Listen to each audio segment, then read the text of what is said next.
আসসালামু আলাইকুম প্রিয় বন্ধুগণ। আজকে একটি বিশেষ বিষয় নিয়ে আলোচনা করব। এটা আমাদের জন্য খুবই জরুরি।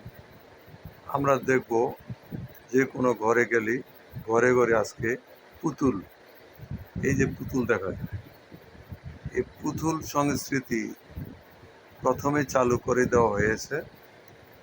এরপরেই আমাদের উত্তরবঙ্গে গাইবান্ধা পলাশবাড়িতে বিশাল আকারে রাম মন্দির নির্মাণ করা হচ্ছে।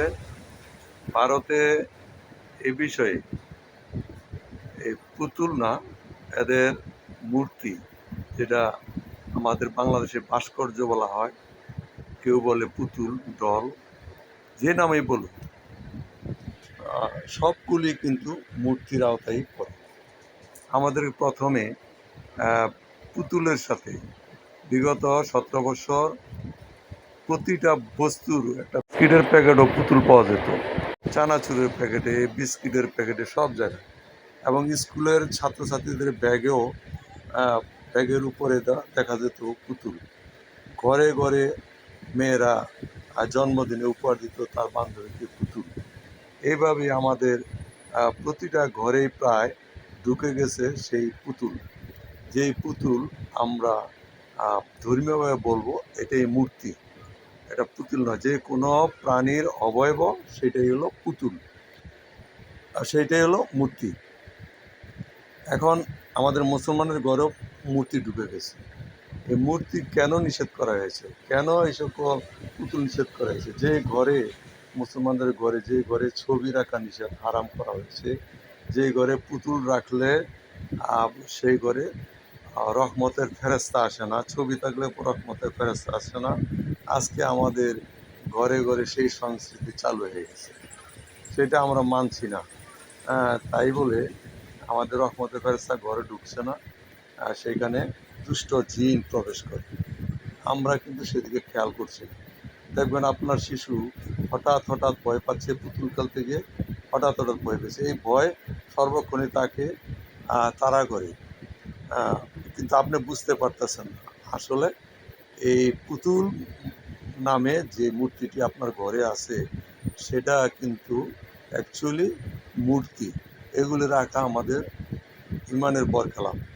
আমরা এটি না জেনে, কেউ জেনে, আমরা বেশি আধুনিকতা দেখাতে গিয়ে আমাদের ঘরে ঘরে মাছের, হরিণের, বিভিন্ন রকমের আকৃতির আমরা কাঠের হোক, মাটির হোক বা প্লাস্টিকের হোক, আমরা পুতুল ঘরে জায়গা দিয়েছি।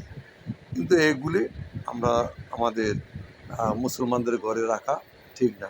আজকে সেই পুতুল থেকেই এখন ভাস্কর্য থেকে এখন মূর্তি, রাম মূর্তি উত্তরবঙ্গে নির্মাণ করে দিয়েছে হিন্দুরা, কিন্তু মুসলমানদের মধ্যে সেটা নিয়েও কোনো চিন্তা নেই, চেতন নেই। তারা মনে হয় এটা একটা স্বাভাবিক জিনিস। অথচ হজরত ইব্রাহিম আলাইসাল্লাম উনি মূর্তি ভেঙে দিয়েছেন। আমাদের জাতির পিতা, মুসলমানদের জাতির পিতা আদম ইব্রাহিম আলাইসাল্লাম, উনি মূর্তি ভেঙে দিয়েছেন। আমার রাসূল সাল্লাল্লাহু আলাইহি ওয়াসাল্লাম মক্কা বিজয় করে কাবা ঘরের যত মূর্তি ছিল সেগুলো ছুঁড়ে ফেলেছেন এবং এগুলি ভেঙে দিয়েছেন।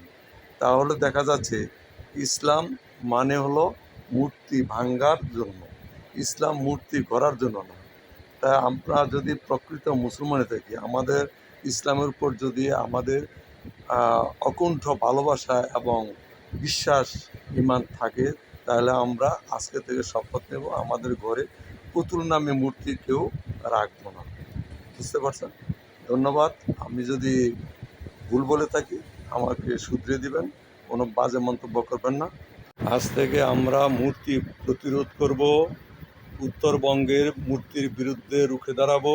প্রতিটা মুসলমানদের ইমানি দায়িত্ব, কোনো অবস্থাতেই এই মূর্তি বাংলাদেশের জন্য থাকতে পারে না, গড়ে উঠতে না পারে। ধন্যবাদ।